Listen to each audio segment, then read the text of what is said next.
we need to talk about Ballerina.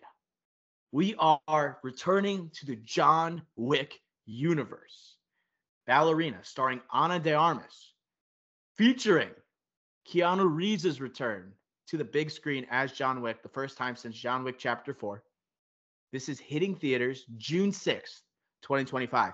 A movie that has been delayed, and I don't know, I think might have had rewrites. I'll have to double check that, but it has had a tumultuous production, I would say, leading up to this first trailer. But Ricky Flex, I want to know, do you think this is going to be a quality entry into the John Wick universe?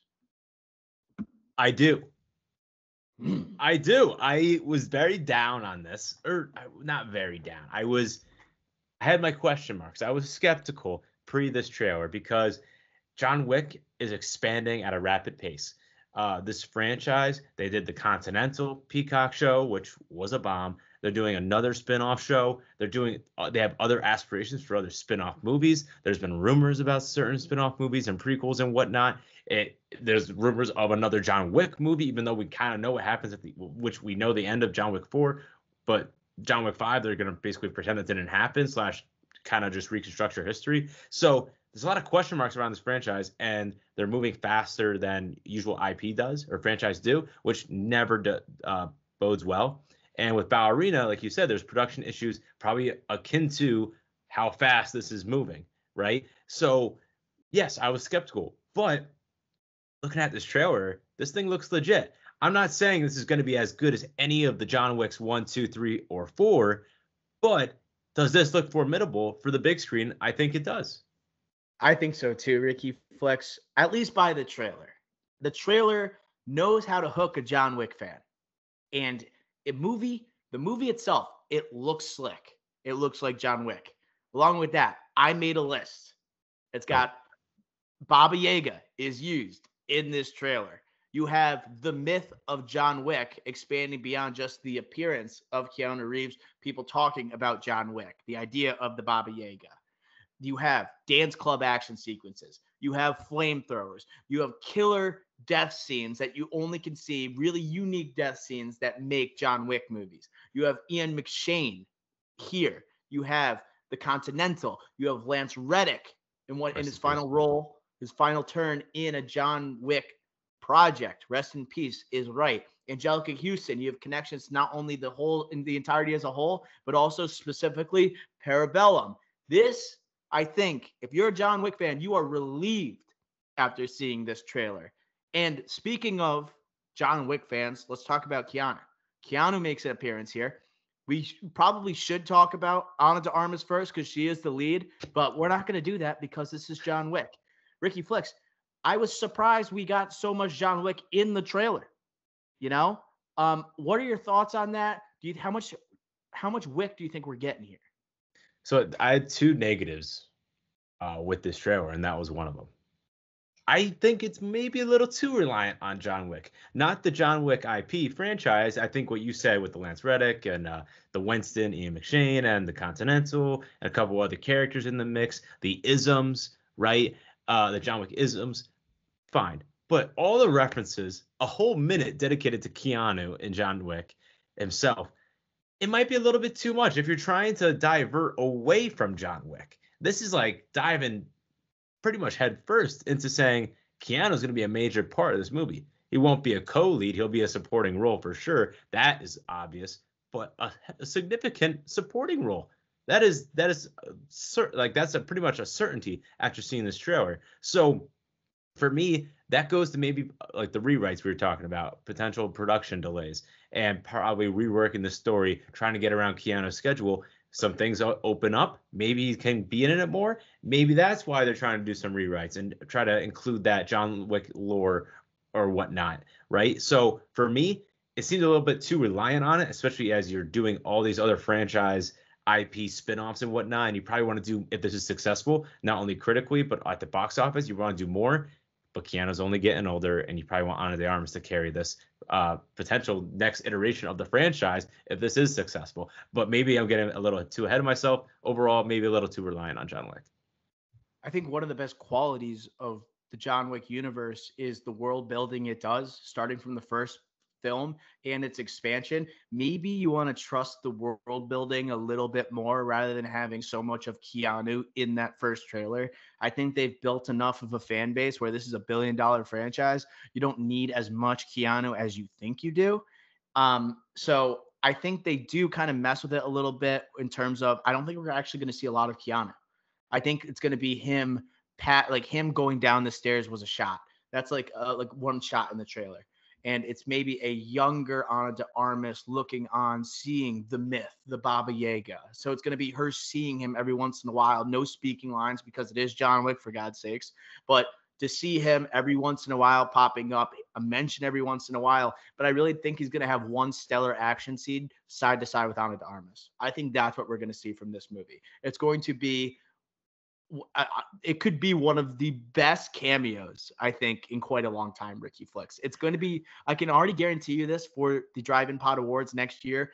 Cameo of the year will be Keanu Reeves in Ballerina. I don't think it's going to be that substantial of screen time. We also had a category back in the day where best extended cameo. It might qualify as that. Okay. So, all right. I would love for that to happen.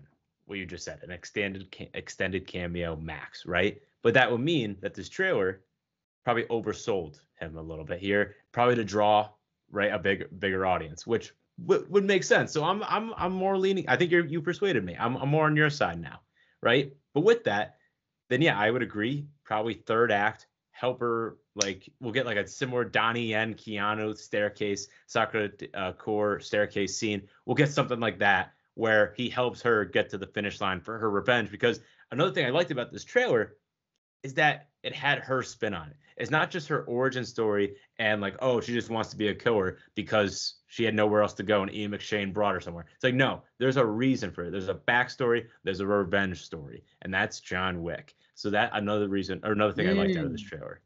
Yet another ism, revenge, right? In basically the first installment for a character, an entrance point for a character. Love that too, Ricky Flex. There were some really cool deaths in this trailer.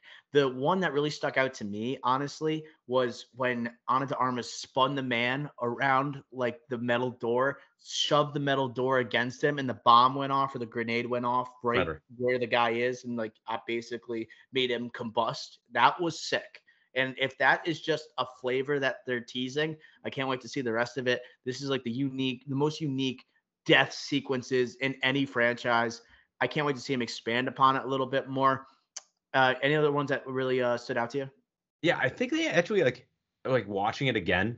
I was like, did they unload the clip on us and like give us too much? The figure skate, that was my favorite one. That's what I thought you were gonna say. Grabbing the laces does like almost like it's like an axe that's just coming around and boom, gone. Right. So it's just like they use the figure skate. You mentioned the door. There's the flamethrower. There's so many different types of death. Did they give us too many? Like, just so we're not. I think the only thing that didn't give us was the Keanu and her fight scene. I feel like they gave us too much. But like again, they need to try to sell us because there's been so many issues or delays. I'll say to be nice. It just seems a little, like a lot. But going back to your question, my favorite one was the ice skate scene. That was like, oh, like if I saw that for the first time on the big screen, like where trailers used to be like shown, like before another movie, I would be like, holy crap, that would be the best moment I saw coming out the theater experience that time, right? So I don't know. I'm just again a little hesitant. They showed too much. It'll be the second best death scene by skate of the year, behind The Boys, and the hilarity of that moment in season 4. Okay, that one hit at least for in terms of scenes that season. What else, Ricky Flex? Ana de Armas, we've got to talk about a little bit here. She is someone that people were excited because when this was announced, like this was not far after her appearance, her extended cameo in No Time to Die. So people, when they found out she was going to be in the John Wick universe having her own movie, I think people were very excited. I think since then, people started to sour a bit on Ana de Armas. I think we, as a podcast, thought that she may not know what she wants to be yet. And this is her going all in. And I wasn't convinced that she can do like this type of character for an entire movie. No Time to Die. yes, has her doing some very athletic type of stunts, but it also has a lot of comedic timing compared to, I think, what we're going to see in this, where it's going to be more of a serious type of character, darker form of character. I'm excited to see her, and I'm starting to think after watching this trailer, this is who Ana de Armas is. It's not the Marilyn Monroe. It's not that Oscar-nominated type of actress. I don't know how she was nominated for that. That's insane. But I don't think that's her. I think this might be the Ana de Armas we'll see for the remainder of time, you know? Yeah, I think we've talked about this before, and you convinced me of that. Like, this is who she is. Like, that middle of the road between action star, but not like a Netflix action star, like legit, like action star.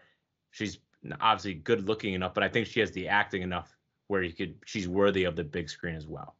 Right? I'm not saying she's going to be blonde, like that's her focus. I think that those days are behind us.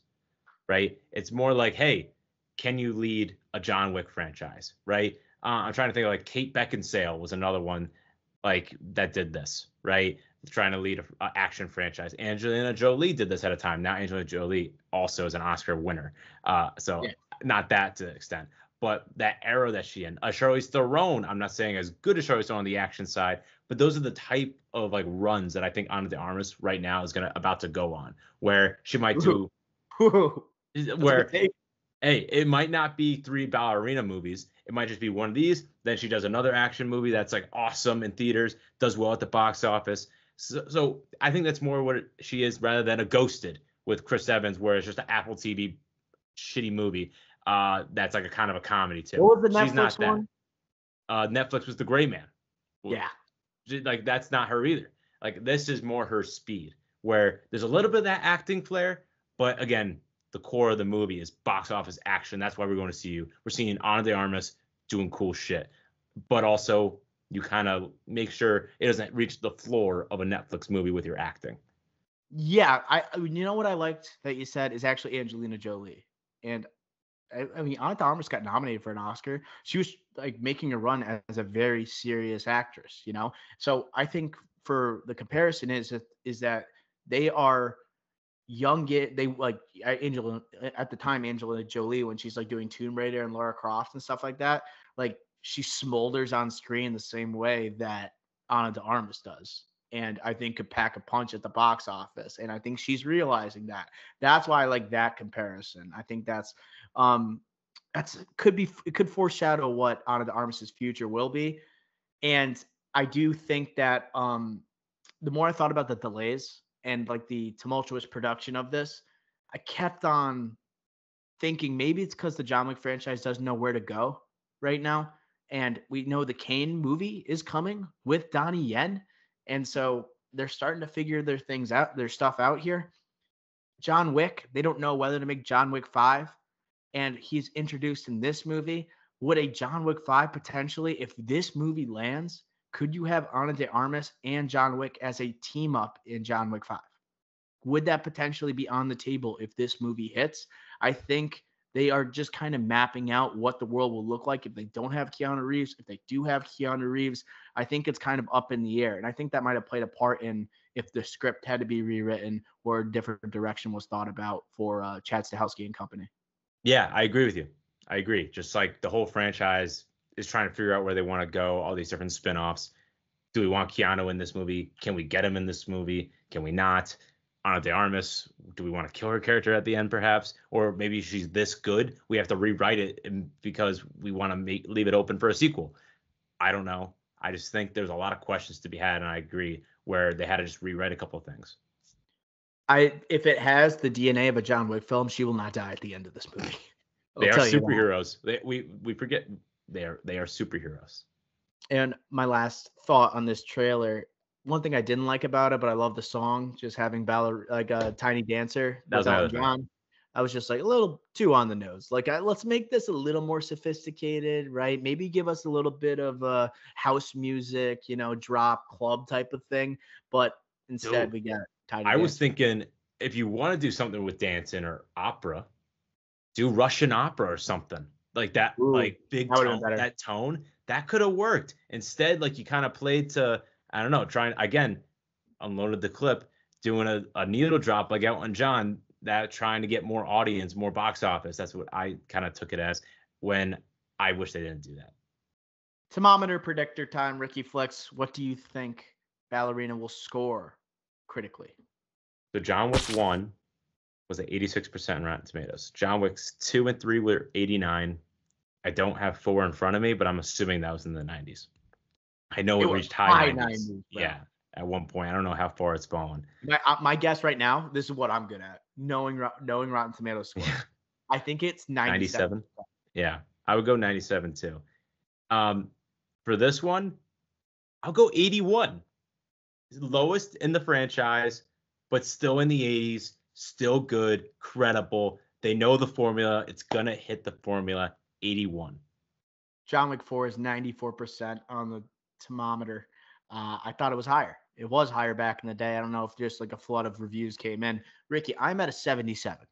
I'm not ready to say it's going to rival any of the 4 previous John Wick films, like you just said.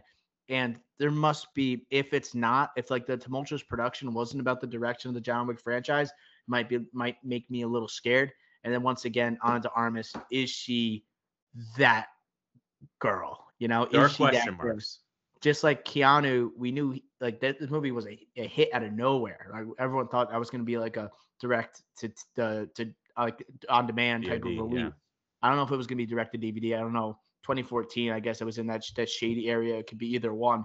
But Keanu also, we believed it because he had been Neo, so it made sense. And he'd done Point Break, and he had done Speed. Like it just, we believe it. Let's see if we can believe Ana de Armas.